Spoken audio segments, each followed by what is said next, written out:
बहुत ही लॉजिकली सवाल दिया है मैंने कि 2 की घात 250, 3 की घात 150, 5 की घात 100, 4 की घात 200। इसमें आपको सबसे छोटी संख्या बताना है। अब देखिए, आपको ये बात तो पता होगी कि 2 की घात 250 का मतलब क्या होता है। 2 की घात 250 का मतलब ये होता है कि 2 की 250 बार गुणा होगी, 2 की 250 बार गुणा होगी, फिर जो गुणनफल आएगा वो इसका मान कहलाएगा। ठीक है, ये तो आपको पता ही होगी। 3 की घात 150 का मतलब होता है 3 की 150 बार गुणा। 5 की पावर 100 का मतलब है 5 की 100 बार गुणा। 4 की पावर 200 का मतलब है 4 की 200 बार गुणा।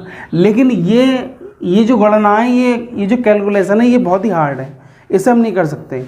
एक तरीका है लॉग से कर सकते हैं, लेकिन लॉग से नहीं सिखाऊंगा, एक ट्रिक से सिखाऊंगा आपको। ठीक है, तो आपको क्या करना है, देखिए आपको मतलब इसकी जो घातें हैं, यानी जितनी भी घातें चल रही हैं इसकी, तो ये घातें जो किसी एक नंबर से कट जाएं। कोई एक नंबर ऐसा दिमाग में फिट कर लो कि जिससे ये मतलब चारों घातें कट जाएं, तो इससे सवाल हमारा हल हो जाएगा। तो देखिए, अगर आप सपोज करिए 50 से काटें इसे, तो देखिए 50 का पहाड़ा जब इसमें पढ़ेंगे हम, तो 50 पंजे 250, 50 तियाँ 150, 50 दूनी 100 और 50 चौका 200। ठीक है, तो ये बन गया 2 की घात 5, 3 की घात 3, 5 की घात 2, और 4 की घात 4। क्लियर। लेकिन ये ध्यान रखना कि एक ही पहाड़े से कटना चाहिए सभी घातें। अब देखिए, अब इसको तो हम बहुत आसानी से कर सकते हैं, 2 की 5 बार गुणा कर सकते हैं, 3 की 3 बार कर सकते हैं, और 5 की 2 बार कर सकते हैं, और 4 की 4 बार कर सकते हैं। ठीक है, यानी इस संख्या की इसमें जो है इतनी बार गुणा होती है। इसे आधार बोलते हैं, इसे घातांक बोलते हैं। तो घातांक जितनी बार लगा होता है उतनी बार गुणा करी जाती है। तो 2 दूनी 4, 4 दूनी 8, इसमें 1 2 और कम रह गया। 2 दूनी 4, 4 दूनी 8, 8 दूनी 16 दूनी, ये हो गया 32, 3 तियाँ 9 तियाँ, ये हो गया 27, 5 पंजे, ये हो गया 25, 4 चौक 16, 4 चौक 16, ये हो गया 256। अब देखो, सबसे छोटी संख्या मांगी है ना, सबसे छोटी संख्या मांगी है, तो सबसे छोटी संख्या इनमें से कौन सी? ये वाली संख्या है सबसे छोटी।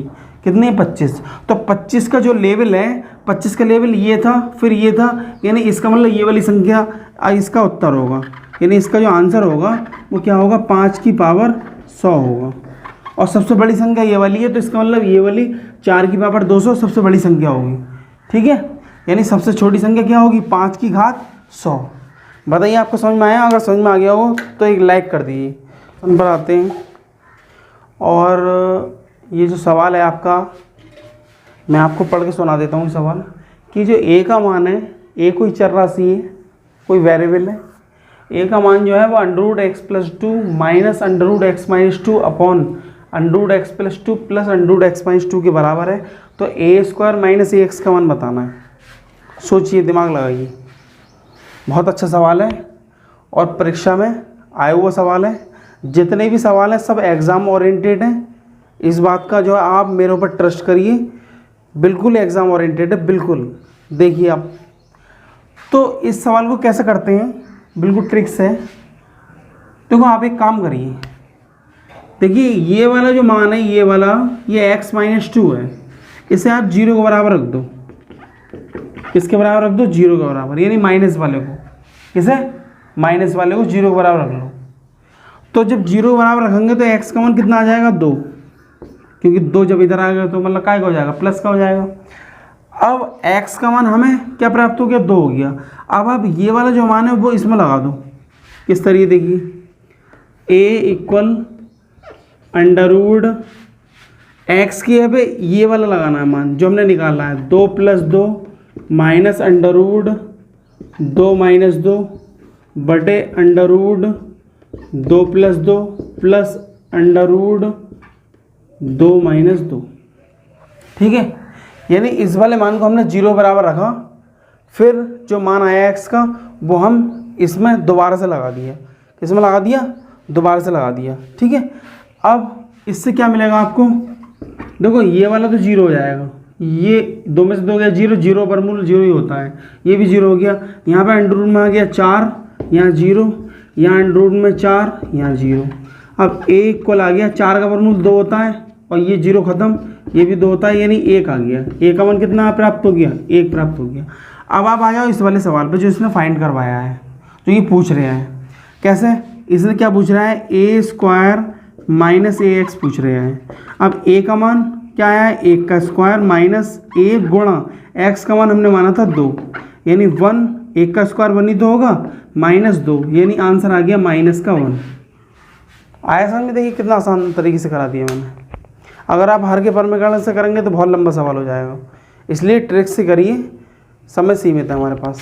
नेक्स्ट सवाल आता है आपके सामने, जिसमें x और y की वैल्यू दी है आपके सामने, x और y की वैल्यू, और वर्गमूल में मतलब वर्गमूल के हिसाब से पूरा अपॉन के साथ दिए x की भी और y की वैल्यू और x प्लस वाई बताना है। अगर आप ये वाली वैल्यू यहाँ लगा दें और y की वैल्यू यहाँ लगा दें, फिर आपको एलसीएम लेके करना पड़ेगा। कैसे करना पड़ेगा, x से एलसीएम लेके, लेकिन एलसीएम लेके नहीं करना है। कैसे करना है, ट्रिक से करना है। देखिए मैंने आपको समझाया था मतलब कल वाले वीडियो में, इस पूरे में देखिए पहले इन दोनों को जोड़ लीजिए और इन दोनों को क्या कर लीजिए, माइनस कर लीजिए। जब इन्हें जोड़ेंगे तो कितना आ जाएगा, ये 12, और इसका माइनस आ जाएगा 2, कर दो भाग, 2 छक्का 12। क्लियर? तो 6 और ऊपर है प्लस, और इन दोनों का गुणनफल अंडर रूट 7 का गुणनफल किससे, अंडर रूट 5 से, यानी आंसर आ गया आपका 6 प्लस अंडर रूट में 35। क्लियर? इसी प्रकार यहाँ पर इन दोनों का प्लस 12, इन दोनों का माइनस 2, इसका इससे भाग कर दो, 12/2, 6 आ गया। कितना आ गया, 6 आ गया। 6 को यहाँ लिखिए, ऊपर माइनस है तो माइनस, दोनों का गुणनफल कर दीजिए इन दोनों का, तो कितना आ गया, 6 माइनस अंडर रूट में 35। क्लियर? अब ये वाला चिन्ह देखिए, x और y का, यानी x की अभी ये काम करेगा आपका और y की अभी ये काम करेगा। इसे क्या करो, जोड़ दो, तो 6 plus under root 35 plus 6 minus under root क्या, 35। ठीक है, ये माइनस प्लस कट गए, 6 और से कितना आ गया, 12। ये इसका आंसर है। ये बताइए आया समझ में आपकी? नेक्स्ट सवाल लेकर आया हूँ आपके सामने। इसमें दिया है कि a माइनस बी, a और b क्या है, अज्ञात चर राशि होती है, यानी अननोन वेरिएबल्स। जो आपको गिवन है a minus B is equals to 1, तो a square plus B square is equal to 25, तो A B is equal to question mark. यानी दो चर राशियाँ जो अज्ञात हैं उनका माइनस आता है 1 और उनके वर्गों का योगफल यानी सम ऑफ द स्क्वायर्स 25 आता है। तो ए बी का मल्टीप्लिकेशन करना है आपको, मल्टीप्लिकेशन यानी मल्टीप्लाई करना है। तो कैसे करेंगे देखिए, यहाँ पे मल्टीप्लाई का साइन ही मानते हैं, जहाँ पे कोई भी सिंबल नहीं होता वहाँ पे मल्टीप्लाई का साइन ही माना जाता है। अब देखिए आप अपने दिमाग से दो ऐसे नंबर छाट लीजिए ए और बी अपने दिमाग में कि जिनका माइनस तो 1 आए और उनके वर्गों का योगफल 25 आए।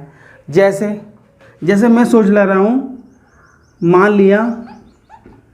माना लेट कि ए का मान जो है मैंने मान लिया 4 और बी का मान जो मान लिया मैंने 3। क्यों माना?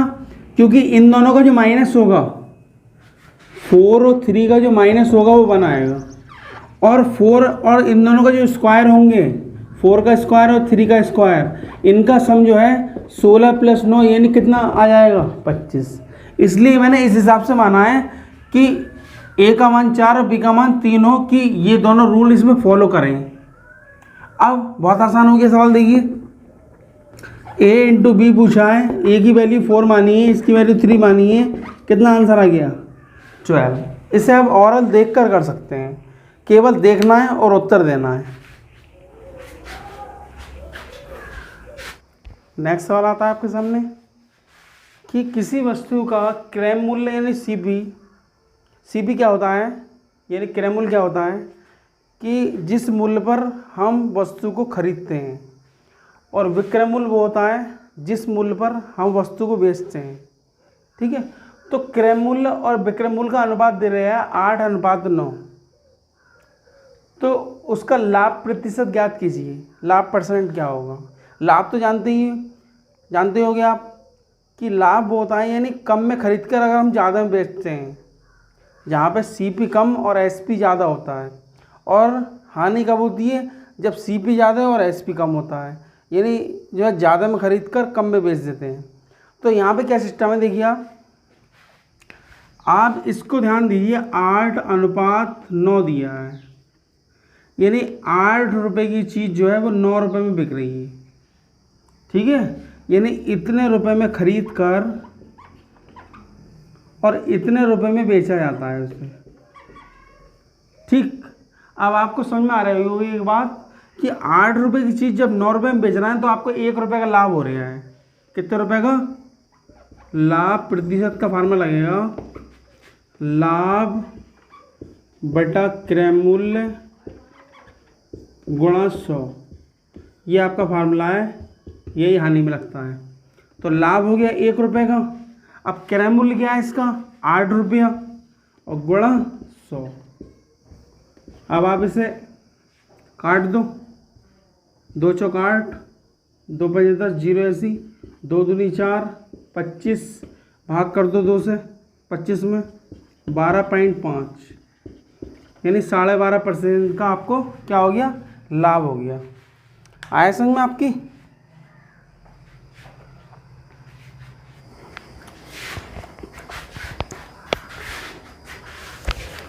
नेक्स्ट सवाल आता है आपके सामने, और देखिए इसमें क्या है कि एक विवाह समारोह में 32% महिलाएं, 54% पुरुष और 196 बच्चे हैं। यानी पुरुष का महिला का तो प्रतिशत दे दिया और बच्चों का क्या दे दिया? नंबर दे दिया, संख्या दे दी। तो विवाह में कुल कितने पुरुष हैं? तो देखिए किसी भी विवाह में, किसी भी गांव में, किसी भी स्कूल में हम जो टोटल जनसंख्या मानते हैं, टोटल संख्या मानते हैं, वो 100% चलती है। देखो कितनी अच्छी तरीके से बताता हूँ ट्रिक से। देखो 100% मानते हैं, ये ऐसे ग्राफ बना लीजिए, कितनी? 100%। अब यहाँ पर 3 एरो लग जाएंगे, यहाँ लिख दो महिला यानी फीमेल, यहाँ लिख दो मेल और यहाँ लिख दो चाइल्ड, ठीक। अब यहाँ पे महिलाएं कितने हैं? महिला कितनी है? 32%। पुरुष कितने हैं? 54%। ये है नहीं क्योंकि इसमें इसकी संख्या दी है। अब आप एक काम करो, इन दोनों को जोड़ के इसमें से माइनस कर दो तो इसका प्रतिशत आ जाएगा ना? आ जाएगा। तो 32 और 54 कितने हो गए आपके? 32 और 54 हो गए आपके 86%। कितने हो गए? 86%। अब 100 में से यहाँ पे 86 को माइनस कर दो। 86 कैसे आया? इन दोनों का प्लस है, तो इसे जब माइनस करेंगे तो कितना आ जाएगा? 14% आ गया। अब 14% जो है वो इसके इक्वल होगा, किसके? 196 के। अब टोटल संख्या में x मान लो, कुल जनसंख्या जो है वो क्या मान लें? x मान लें। तो x का जो 14% होगा वो 196 होगा, ठीक। अब x गुणा 14/100 बराबर 196। अब x की वैल्यू जब निकालेंगे तो 196 गुणा 100 आ जाएगा और 14 आ जाएगा बटे में।